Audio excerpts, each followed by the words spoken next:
തൃശൂരിലെ കോൺഗ്രസിന്റെ തോൽവിയിൽ കെപിസിസിയുടെ റിപ്പോർട്ട് പുറത്ത്. ജില്ലയിലെ തെരഞ്ഞെടുപ്പ് പ്രവർത്തനങ്ങളിൽ നേതാക്കൾ മനഃപൂർവ്വമായ വീഴ്ച വരുത്തിയെന്നാണ് കണ്ടെത്തൽ. മുൻ M P TN. Prathapan, DCC പ്രസിഡന്റായിരുന്ന ജോസ് വള്ളൂർ, അനിൽ അക്കര, MP വിൻസെന്റ് എന്നിവർ വീഴ്ച വരുത്തിയെന്നാണ് റിപ്പോർട്ടിലുള്ളത്. ശരത് തോങ്ങല്ലൂർ തൃശൂരിൽ നിന്ന് ചേരുകയാണ് വാർത്തയുടെ വിവരങ്ങളുമായി. ശരത്ത്, ഈ KPCC റിപ്പോർട്ടിൽ പറയുന്നത് എന്താണ്? ഈ ടി.എൻ. പ്രതാപൻ സ്ഥാനാർത്ഥി സ്ഥാനത്ത് നിന്ന് മാറ്റിയതിനു ശേഷം കൃത്യമായ രീതിയിൽ പ്രവർത്തിച്ചില്ല, ഒപ്പം തന്നെ അനിൽ അക്കര, ജോസ് വള്ളൂർ, MP വിൻസെന്റ് ഇവരുടെ ഒന്നും പ്രവർത്തനം പാർട്ടിക്ക് വേണ്ടി ഉണ്ടായില്ല എന്നാണോ കണ്ടെത്തൽ? വലിയ വീഴ്ചകൾ ഇവരുടെ ഭാഗത്തു നിന്ന് ഉണ്ടായിട്ടുണ്ട് എന്നാണോ KPCC റിപ്പോർട്ടിന്റെ ഉള്ളടക്കം? മനു, തൃശ്ശൂരിലെ കോൺഗ്രസിനകത്ത് വലിയ പൊട്ടിത്തെറികൾ ഉണ്ടാക്കുന്ന രീതിയിലാണ് KPCC റിപ്പോർട്ട് പുറത്തു വന്നിരിക്കുന്നത്. അതിലെ പ്രധാനപ്പെട്ട ആക്ഷേപം എന്ന് പറയുന്നത് ടി.എൻ. പ്രതാപൻ, ജോസ് വള്ളൂര്, അനിൽ അക്കരെ, അതുപോലെ തന്നെ MP വിൻസെന്റ്, ഈ 4 പേരും മനഃപൂർവ്വമായ വീഴ്ച വരുത്തി എന്ന് വളരെ കൃത്യമായി തന്നെ റിപ്പോർട്ടിൽ പറയുന്നുണ്ട്.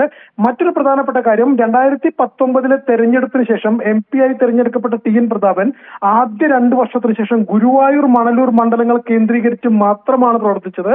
ഈ പ്രവർത്തനം മണ്ഡലത്തിലൊടുനീളം ഒരു അതൃപ്തിക്ക് കാരണമായി എന്ന് പറയുന്നു.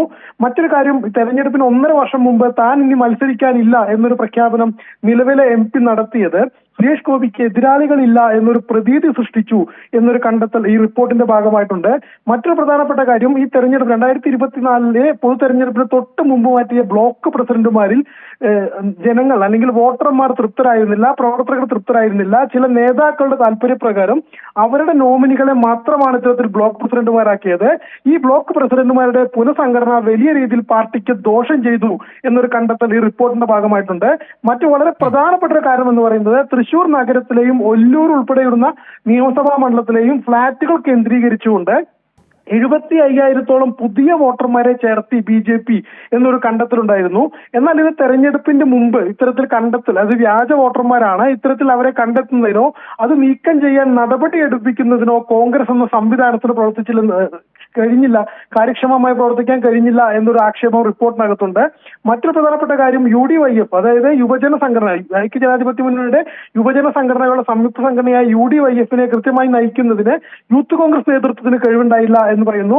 ഇത്തരത്തിൽ കോൺഗ്രസിനകത്ത്, തൃശ്ശൂരിലെ കോൺഗ്രസിനകത്ത് വലിയ പൊട്ടിത്തെറികൾക്ക് കാരണമായേക്കാവുന്ന ഒരു റിപ്പോർട്ടാണ് KPCC ഉപസമിതിയുടേതായി നൽകിയിട്ടുള്ളത്. കൽപ്പറ്റ MLA ആയിട്ടുള്ള സിദ്ദീഖ്, അതുപോലെ തന്നെ INTUC സംസ്ഥാന പ്രസിഡന്റ് ചന്ദ്രശേഖരൻ, KC ജോസഫ് ഇവരടങ്ങിയ റിപ്പോർട്ട് കഴിഞ്ഞ ഓഗസ്റ്റിലാണ് സമർപ്പിച്ചിട്ടുണ്ടായിരുന്നത്. അതിന്റെ പ്രത്യേക ഭാഗങ്ങളാണ് നമുക്കിപ്പോൾ പുറത്തു കിട്ടിയിരിക്കുന്നത്. മനു, തീർച്ചയായും സ്വാഭാവികമായി ഇതിൻ്റെ ഒരു പ്രതികരണം മുരളീധരൻ എന്ത് പറയുമെന്ന് കേൾക്കാൻ വലിയ ആകാംക്ഷയുണ്ട് ശരത്ത്. കാരണം ഇരയായത് അദ്ദേഹമാണല്ലോ, നമ്മൾ അതിനുവേണ്ടി കാത്തിരിക്കുകയാണ്. അതിനപ്പുറത്തേക്ക് കോൺഗ്രസിലെ ഈ നേതാക്കൾക്ക്, അതായത് നമുക്കറിയാം അവിടുത്തെ സാഹചര്യമൊക്കെ അറിയാമല്ലോ, ടി.എൻ. പ്രതാപനെ സ്ഥാനാർത്ഥിയായി പ്രഖ്യാപിക്കുന്നു, ചുവര് വരെ എഴുതിയതാണ്.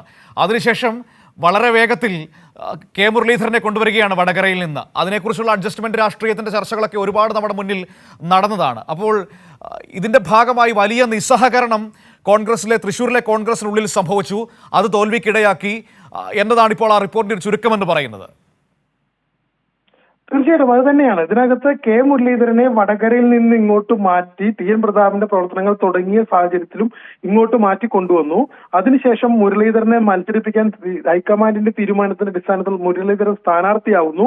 എന്നാൽ പ്രവർത്തനങ്ങൾക്ക് നേതൃത്വം നൽകേണ്ടത്, അതായത് മണ്ഡലത്തിനകത്ത് നിറഞ്ഞു നിന്നിരുന്ന അല്ലെങ്കിൽ മുൻ MP ആയിരുന്ന, സിറ്റിംഗ് MP ആയിരുന്ന ടി.എൻ. പ്രതാപൻ ഉൾപ്പെടെ, മറ്റൊരു പ്രധാനപ്പെട്ട കാര്യം, അന്നത്തെ DCC പ്രസിഡന്റായിരുന്ന ജോസ് വള്ളൂർ, ജില്ലയുടെ കോൺഗ്രസ് അധ്യക്ഷൻ തന്നെ ഇത്തരത്തിൽ മനഃപൂർവ്വമായ ഒരു വീഴ്ച വരുത്തി എന്നൊരു കണ്ടെത്തലാണ് ഈ പറയുന്ന KPCC സമിതിയുടേതായിട്ട് റിപ്പോർട്ടിനകത്തുള്ളത്.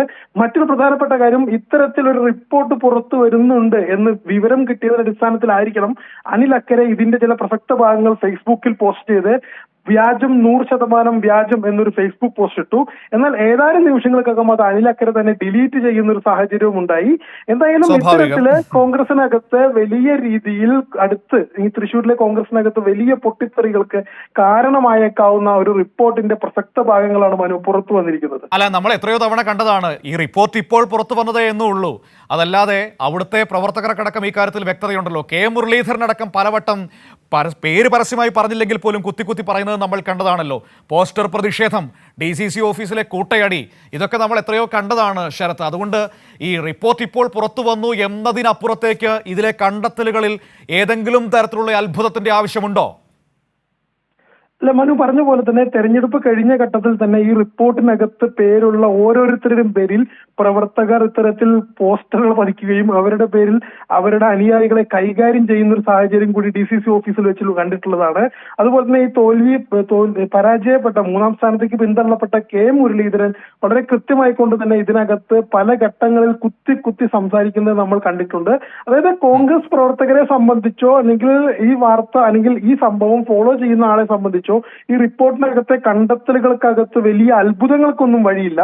പക്ഷേ ഇതിനകത്ത് ഒരു പ്രത്യേകതയുള്ളത്, ഔദ്യോഗികമായിട്ട് KPCC നിയമിച്ച ഒരു കമ്മിറ്റി ഇത്തരത്തിൽ DCC പ്രസിഡന്റും മുൻ MP ഉൾപ്പെടെയുള്ളവർ മനഃപൂർവ്വമായ ഒരു വീഴ്ച വരുത്തി എന്ന് പറയുന്നത് അത് വലിയ രീതിയിലുള്ള പ്രത്യാഘാതങ്ങൾക്ക് കാരണമായേക്കും. ജില്ലയിലെ കോൺഗ്രസിനകത്ത് വലിയ രീതിയിൽ ചർച്ചകൾക്ക് ഇപ്പോൾ നിലവിൽ അവിടെ DCC പ്രസിഡന്റ് വേക്കന്റായി കിടക്കുന്ന ഒരു സാഹചര്യമാണുള്ളത്.